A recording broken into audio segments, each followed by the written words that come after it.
কিন্তু এফআইআর করেছেন ওনার বিরুদ্ধে কাল রাতে এনসিসি দিয়েছে। এই বক্তব্যের একটা পয়েন্ট ধরে প্রাক্তন বিধায়ক গোপাল চন্দ্র রায় কি কোনো রকমের টেররিস্ট যে এত পুলিশ বাহিনী নিয়ে এখানে আসতে হলো পুলিশকে, রাজ্যের সাধারণ মানুষ কোথায় যাবে? আমাকে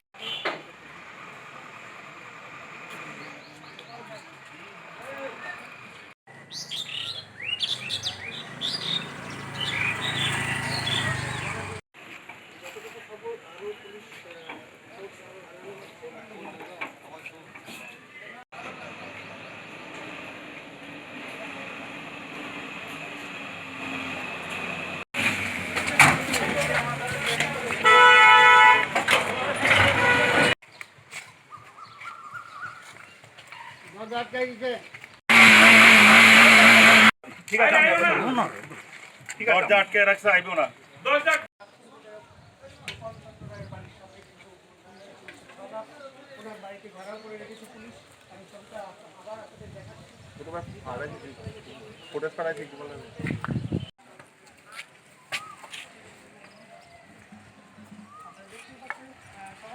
কি হচ্ছে আমাদের প্রেসিডেন্ট, সেই প্রেসিডেন্ট দাঁড়িয়ে বুঝতে পারছি না আমরা এটা কি হচ্ছে, এক্সট্রিমিস্ট না এটা এইভাবে আমরা না। হ্যাঁ এটা কি দিয়েছে, কি মামলা এসেছে? আমরা তো প্রেসিডেন্ট ঢুকছে, আমরা ওখানে বিজেপির বুথ প্রেসিডেন্ট ঢুকছে আপনার বাড়িতে, ওখানে ঢুকছে।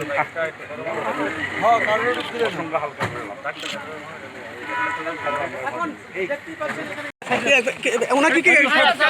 কি কথা হয়েছে ওনার সঙ্গে? ম্যাডাম ম্যাডাম ম্যাডাম কি কথা হয়েছে ওনার সঙ্গে? ম্যাডাম ম্যাডাম ম্যাডাম কি কথা হয়েছে ওনার সঙ্গে? ম্যাডাম ম্যাডাম কেন ঢুকেছিলেন আপনারা? কেন ঢুকেছিলেন? কি কারণে ম্যাডাম? কি কারণ ম্যাডাম? ম্যাডাম একটু বলবেন ম্যাডাম প্লিজ। গোপাল বাবু অভিযোগ আনছে পুলিশ নাকি হ্যারাসমেন্ট করছে। আপনাদের কাছে কোনো সার্চ ওয়ারেন্ট ছিল না বলছে, আপনাদের কাছে কোনো সার্চ ওয়ারেন্ট ছিল না বলছে ম্যাডাম। ম্যাডাম ডিসিএম ছিল কি আপনার? ডিসিএম ছিল কি? দেখুন দেখতে পাচ্ছেন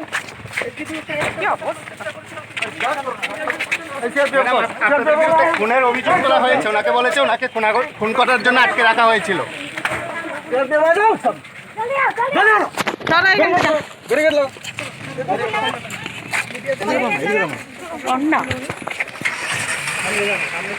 ম্যাডাম সংবাদ মাধ্যমকে এড়িয়ে যাচ্ছেন, তার কারণ ম্যাডাম গোপাল বাবু অভিযোগ এনেছেন তাকে নাকি হেনস্থা করা হয়েছে, কতটা সত্যি?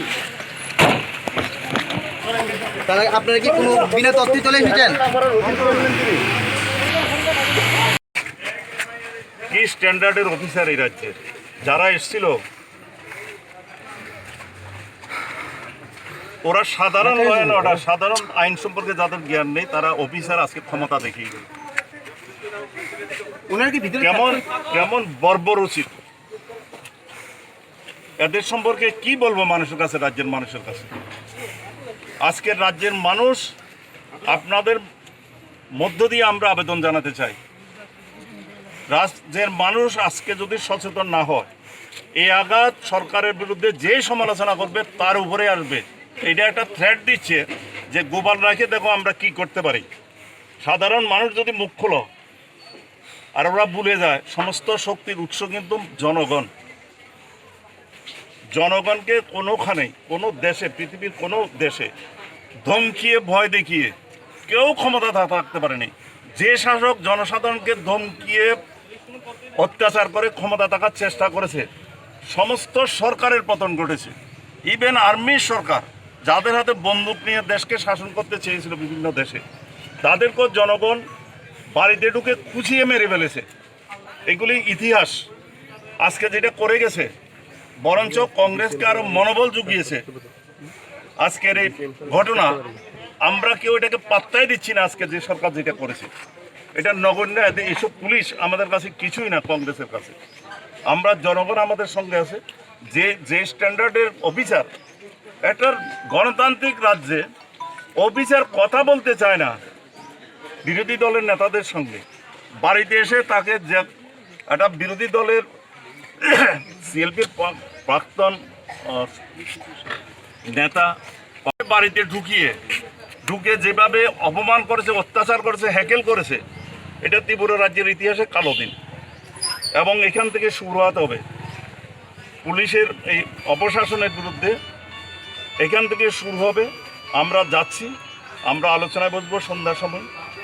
আমরা এটা দেখবো এই সরকার কতটুকু পৌঁছতে পারে এইগুলি নিয়ে। আমরা শুনেছি যে ভিতরে কি সার্চ করেছে বা একটি যা করি তা করেছে ও একা, উইদাউট এই যে বাড়ি সিল করেছে কোনো ম্যাজিস্ট্রেট পারমিশন নেই। প্রাইমারি জ্ঞান যাদের নেই, যেসব অফিসার হাতে এইসব ক্ষমতা তুলে দিয়েছে, বাড়ি সিল করার অধিকার কে দিয়েছে? ওদের তো কোনো অধিকার নেই।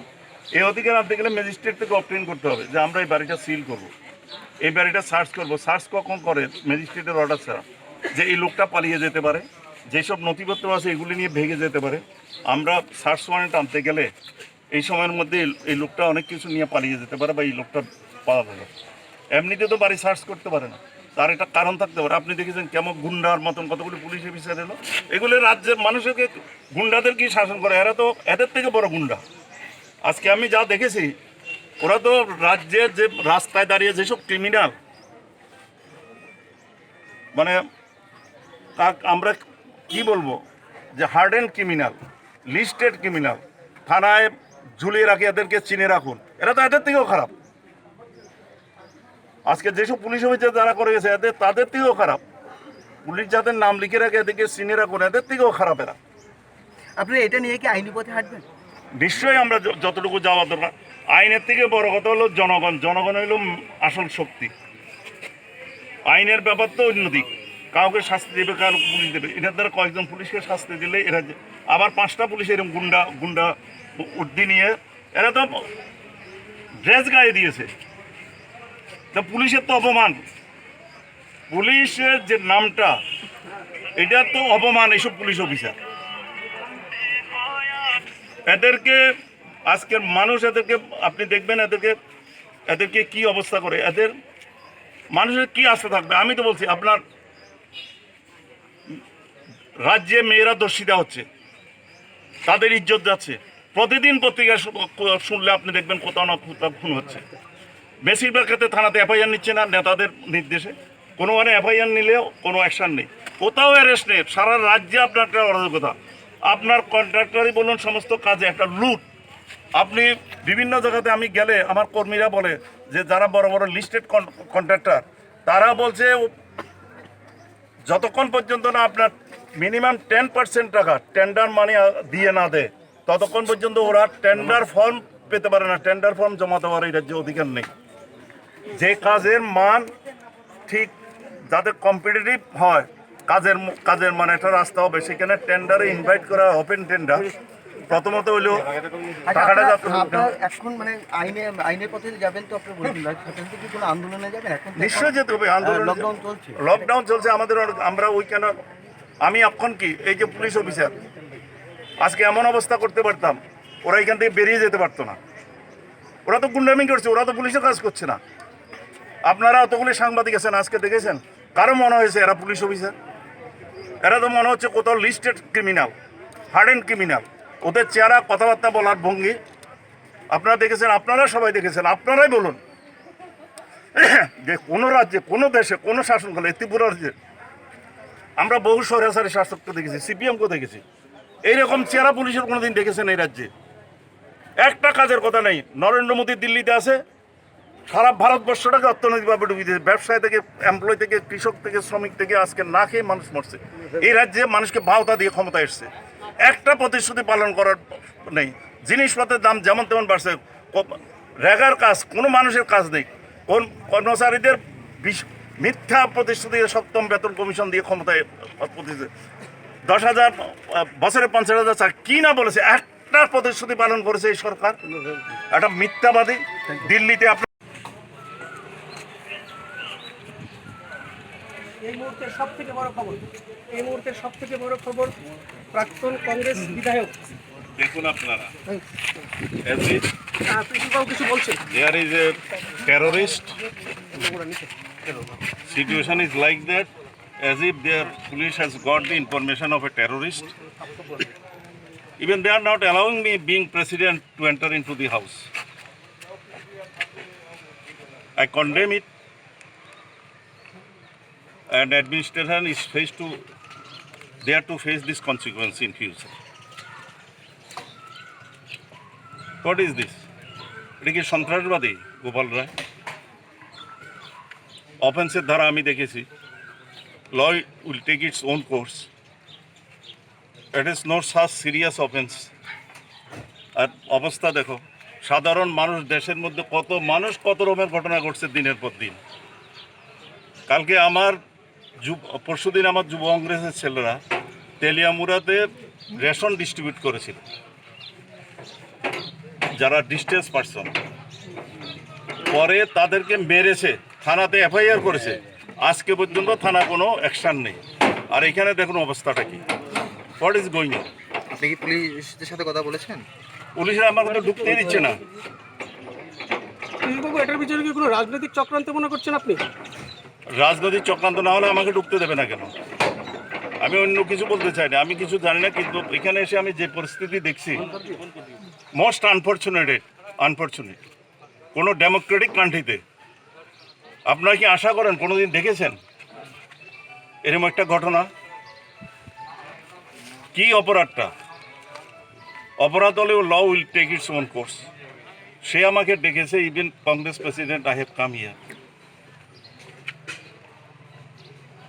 কি অফেন্স করেছে এখানে? বাড়ির দরজা বন্ধ করে রেখে দিয়েছে। গোপাল রায় যে ইস্যুতে মুখ্যমন্ত্রীর বিরুদ্ধে মামলা, আমরা কথা বলছি। আইনের বিচার হয়। অফিসার কল করা ওদেরকে দিয়ে খবর দিয়েছি, অফিসারও কেউ আসে। আপনারা দেখতেই পাচ্ছেন যে এখানে কংগ্রেসের বড় নেতারা চলে এসছে। সুবলবাবু, অনেকক্ষণ ধরে আপনি কিভাবে দেখছেন জিনিসটা? পীযূষ বাবুকে ঢুকতে দেওয়া হচ্ছে না, গেট বন্ধ, ভেতরে পুলিশ আছে, তো এটা কিভাবে দেখছেন আপনারা? এটা কিভাবে দেখবো? একটা অগণতান্ত্রিক স্বৈরাচারী মুখ্যমন্ত্রীর কাজ এইসব, এগুলো কথা নাকি? গণতান্ত্রিক রাষ্ট্রে এখনও ভারতবর্ষে নাকি গণতন্ত্র নেই?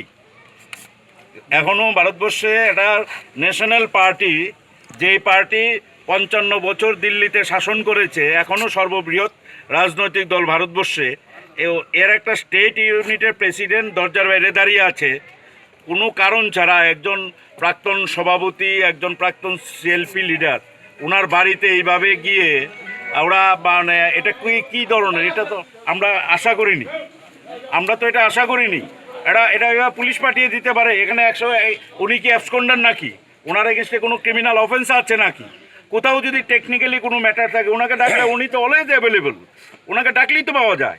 সেই জায়গাতে উনি ওনার বাড়িতে এরকম 100-200 পুলিশ নিয়ে এসে বাড়িতে দরজা বন্ধ করে, দরজা গেটে বাইরে আমরা দাঁড়িয়ে আছি, পুলিশ একজন অফিসার নেই কথা বলার জন্য।